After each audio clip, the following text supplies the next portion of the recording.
So, the big question is this: how are successful professionals like us going to keep increasing our business success and yet still have a full, balanced, and vibrant life that we absolutely love?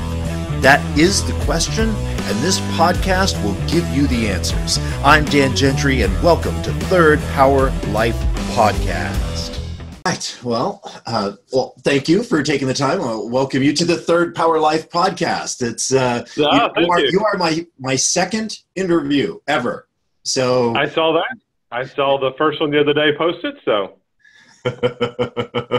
Well, awesome. Well, I am very happy to welcome the wonderful Kevin Sheilley to my podcast. And I usually like to start off with kind of what's the backstory? Why is it that, one, I guess you can tell people what exactly it is that you do, being the, at the Chamber and Economic Partnership for Ocala. Mm-hmm. But then kind of what's the backstory? How did you get started in this?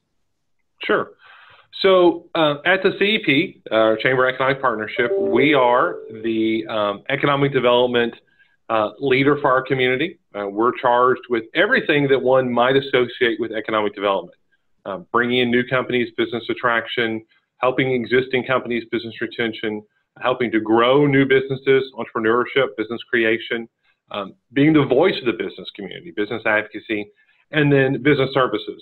We offer a number of programs: education, networking, leadership, to help businesses be as successful as they can be. Awesome. So that's kind of the CEP. I get the great opportunity to lead the CEP as the CEO. And so this marks my 25th year. I'm actually in year 25 of working in Chamber and Economic Development Organization. Very cool. Very cool. And so for me, I got very fortunate. No one grows up thinking, "Ooh, I want to be in economic development." I mean, that's no one knows what that is. It's not even a bucket list. I stumbled on it like everyone. Thankfully, I stumbled on it early. I've said I've been in this for 25 years. I am right at the average age for someone in my career. So that I've been doing it for 25 years and I'm right at the average is pretty unique. But for me, I stumbled into what I always wanted to do. I just didn't know this is what it was called. So I got very fortunate. I feel like this is what I'm called to be and to do. And I love every day of getting to come to work at the CEP and make a difference in this community that I call home. Very cool. Now, the other question I always love asking people is, basically, what's your superpower? What is it that really sets Kevin, that makes you really good at what you do? I think I've always had, I feel like, a pretty good ability to see the big picture. Here's where we are. Here's where we need to go. To be able to take complex issues and see them as pathways to get to where we need to be. And I think, that's what we do at the CP. We're solving problems. We're looking at really our entire community, which is a complex issue. But how do we move that forward? And that's been, I think, probably, I enjoy speaking. I get to do a lot of public speaking, a lot of communications, which helps have a lot of fun with that. But I think it's the ability to see the big picture and how to get from point A to point B. Very cool. Yeah, excellent. Now, I know that, through the Chamber, by its very essence, you deal with a lot of business people. I'm wondering if there are any kind of common, what's the biggest issue that you see that most entrepreneurs and business people kind of have, and how can they get over that? Yeah, I think there's it probably varies a little bit when business is kind of broad. Right. I think with entrepreneurs, I think the biggest thing is the idea that they can build that business that they really want to build, and they can do it here. That this is a place, that Ocala is a place in which they can do that. I think there's often a thought, well, I can start here, but then I need to go to someplace else. I need to go to Orlando. I need to go to Tampa. I need to go to Atlanta. But I think it's the idea, look, today you really don't have to. You can build that business here. I think, they have all the same issues every business startup does, understanding cash flow, difference between advertising and marketing and those kind of things. I think for then the rest of the business community, probably the great challenge that I see is people get so busy with the day-to-day, they're not able to think about where they want to go. And what growth they have is really just kind of by default. It's not really, hey, we're here and we want to go to here, and so here's where we're going to get there. They get so busy right here, they may make some steps in that direction, but they also may make some steps in this direction or this direction. Right. And they think just because they're growing and they're profitable, okay, that's a good thing. But if they could, again, be intentional, they were intentional at some point, probably. They could be intentional again, they could see more significant growth. But I think it's easy when you get to that middle stage to get so busy in the day-to-day work that you don't do the planning and the intentionality to get to the next phase. Okay. Yeah, that makes sense. And you kind of answered my next thing, which is kind of what's the easiest thing for businesses to do to help that. And it sounds like it's, as I guess Covey says, begin with the end in mind. Is where are you going, and what are you trying to accomplish? And that's, it's the same thing for our business. It's the same thing for our nonprofits. It's the same thing for families. We can get so busy with just living, just the day to day, that we don't make time to be intentional. Absolutely. And, kind of my core message is all about life balance. And I always love to, how do you maintain life balance, or do you? There are a lot of people that I talk to that they don't have any at all. But are there any tips that you have? How's life balance work for you? So I think that life balance is interesting because we have this idea, and I'm not making fun of my millennial friends, but they're really great about a work day is 8 to 5, and they've got these hard boundaries, and that's okay. I love what I do. It's not just something that needs to be done. I love it. So that doesn't reflect my work day. But I think for me, balance is making sure that I am taking care of myself. So I'm a pretty 4 or 5 days a week, I'm at the gym at 5:45 in the morning to make sure I have time to do that and get that in. I really try to make time with my kids, my wife and kids. When they were younger, it was very intentional that we would do dinner together at night. It may mean that I'd leave after dinner and come back to the office or go to an event or something, but that we would do dinner. They're older now. My second son's getting ready to graduate from high school. My daughter's in high school. They're rarely home. They've got all their things going on. So that's not quite the priority that it was at one point in time. But I think it's, we have certain days, for us, Sunday is a day. That's a day. There's not going to be work on Sunday. There's not going to be other things. That's a day both for our faith and really just for us to regenerate. Right. Yeah, and I think it's one of the things that I try to talk about a lot is there's this thought process that life balance means that, it's only this much time for work and only this much time for play and only, and it's not that. It's more about, are you comfortable and are you happy with the way that your life is? Or are you, feeling fulfilled? Are you taking care, is your family taken care of? And, it sounds like you definitely do that. So, now, the other thing, do you find that having a coach or a mentor can help out either, an individual or, a business? And do you have any, coaches or mentors? Sure. Absolutely. We all do, because none of us are there. No matter where you may be within your profession or within your career, there's always someone else who's already been there, someone who can see and help. If you have to have and you need coaches in professional sports, then you absolutely need them in your professional life. And I'm of the generation, I still believe that Michael Jordan's the greatest basketball player of all time. If Michael Jordan needed a coach, then I need one too.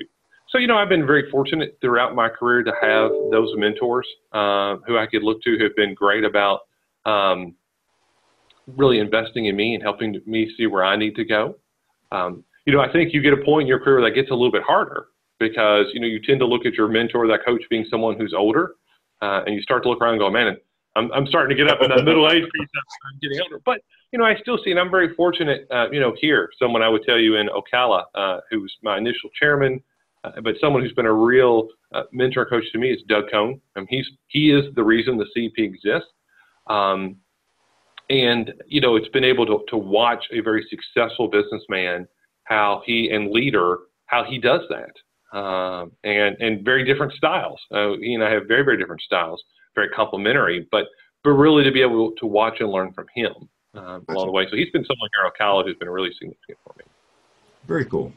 Very cool. And the other part of that, and it kind of goes back to what you were saying about, you know, having kind of that end in mind for businesses, is for you, what does ultimate success really look like? You know, for when you get to the end of your life, what do you want to look back and say, that's what my success is? I will say, in all honesty, I think what we do here is the most important job in a community.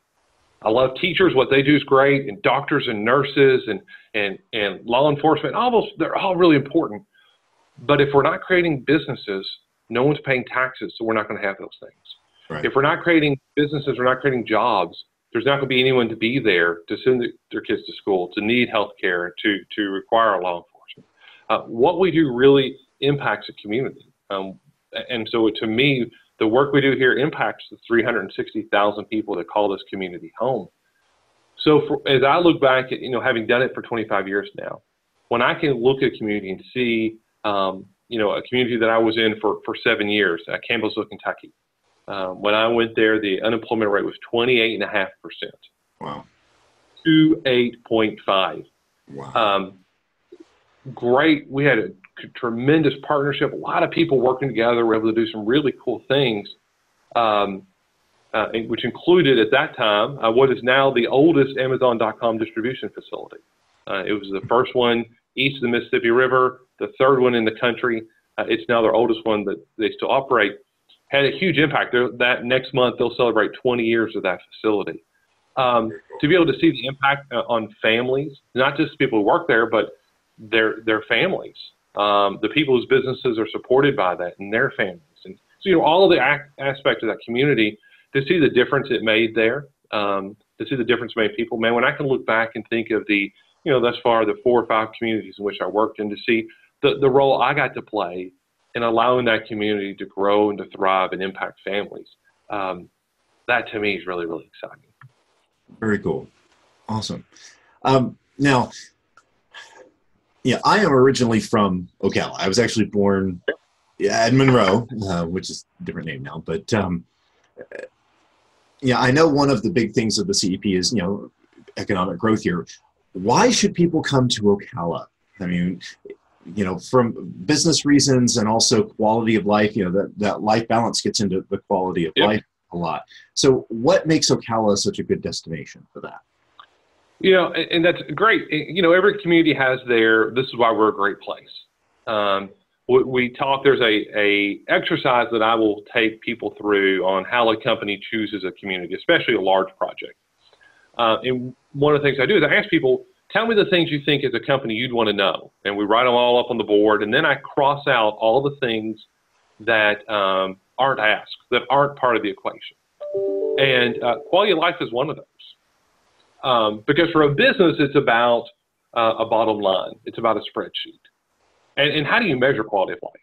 I mean, there are people who choose, I just read, yesterday in Chicago, they got 3 inches of snow. There's no way that I would live in a place that got 3 inches of snow in April. That to me says terrible quality of life. But there's other people who, that's great, they don't mind that. There's people who live in Minnesota. I don't understand that. So, you know, let's recognize how very personal quality of life is. Right. But, you know, to me, Ocala is just, it's a little bit like Goldilocks. We found just the right mix of everything. First off, the weather's fantastic. There's economic growth, which means there's opportunity here.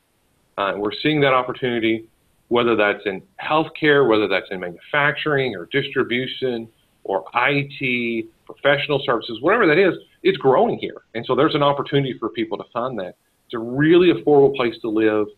There are so many things going on here. You know, for us, the nickname is now GoCala. We also use hashtag RoCala because there's so much happening. We're really big enough that whatever you want, you can do it here. But you're also easily to be able to get to, if you need to go to a larger metro, if you need the airport or you need a Disney, you know, it's an hour and a half or 2 hours to Orlando, to Tampa, to Jacksonville. all these places you can get to pretty easily, but you can still find everything you need right here. And that to me is really what makes it a special place. Whatever I'm looking for, incredible art scene, really a growing and dynamic food scene, which I don't think we're really getting credit for. I think you're going to see more and more about. Fantastic weather, different houses. I mean, when we have friends come visit, they go, wow, we didn't know like this kind of Florida existed. We just thought it was all, pink houses and condos. It's like where real people can live. You can have a life. And that's really key. You can live here. Our talent attraction initiative is called Live Life Here, because you can live life here. Gotcha. Very cool. So is there any particular project or thing going on right now that you're super excited about? Lots of really good things happening in the community.